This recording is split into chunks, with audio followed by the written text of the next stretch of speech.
మీలో ఎంతమందికి చింతపండు పులిహోర అంటే ఇష్టం చెప్పండి? ఎవరికి ఇష్టం ఉండదు. అందరికీ ఇష్టమే. ఇదిగోండి దీంట్లోకి కావాల్సినవన్నీ ఇక్కడ చూపిచ్చా. ఇప్పుడు స్టవ్ ఆన్ చేసి పాన్ పెట్టుకొని దాంట్లో 3 స్పూన్స్ ఆయిల్ వేసుకోవాలండి.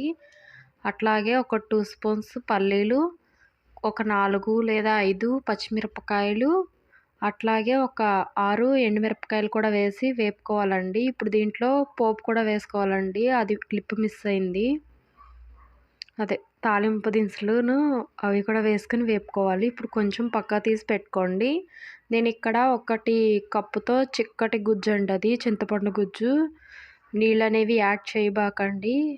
కొంచెం ఉప్పు అట్లాగే కొద్దిగా పసుపు కూడా వేసి కలిపేసుకొని ఒకసారి తిప్పుకోండండి. గుజ్జు అనేది బాగా ఉడకాలండి చింతపండు పులుసుకి. అప్పుడు టేస్ట్ అనేది చాలా బావుంటది. ఇట్లా మధ్య మధ్యలో తిప్పుతూ ఉండండండి. లేదంటే అడుగంటేస్తది తొందరగా. ఇప్పుడు మూత పెట్టి ఉడికించుకోవాలండి ఒక 5 మినిట్స్ అట్లా. చింతపండు పులిహోర చాలా వచ్చిందండి. ఈ పులిహోర అంటే మా నాన్నకి చాలా ఇష్టం అనమాట. ఇప్పుడు ఈ పులిహోర టేస్ట్ అయితే చాలా బావుంది. మా అమ్మను గుర్తు చేసింది పులిహోర. మా అమ్మ కంటే చేయలేదు ఎవరు. ఆ టేస్ట్‌తో ఇంకా ఎవరు చేయలేదండి. ఈ అమ్మ చేతి వంట వాళ్ళకి ఇష్టం కదండీ! అట్లాగే మా అమ్మ చేతి వంట ఇష్టం. ఇప్పుడు ఉడికించుకున్న తర్వాత చూసారా కొంచెం చిక్కబడటం మొదలవుతుంది. ఇప్పుడు మళ్ళీ మూత పెట్టి ఒక 5-10 మినిట్స్ ఉడికించుకుంటే సరిపోతదండి. చింతపండు గుజ్జు ఎంతో తొందరగా అయితే ఉడికిపోతదనమాట. అంతే టేస్టీగా కూడా ఉంటది.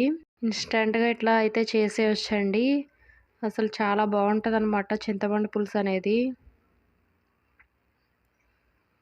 ఇప్పుడు లాస్ట్‌లో మీ దగ్గర బెల్లం ఉంటే బెల్లం వేయండండి. ఒక చిటికెడు. నా దగ్గర అయితే పంచదార ఉంది. బెల్లం లేదు.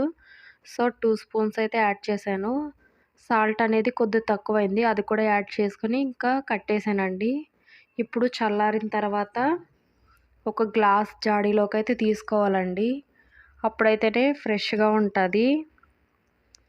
ప్లాస్టిక్‌లో కూడా కొంచెం తొందరగా అయితే పాడైపోతది. అందుకే గాజు సీసాలో వేసుకోవాలి. ఇప్పుడు లాస్ట్‌లో ఒక 2 స్పూన్స్ తీసుకొని దాంట్లో సరిపడంత అన్నం వేసుకోవాలండి. ఒక కప్ అన్నం.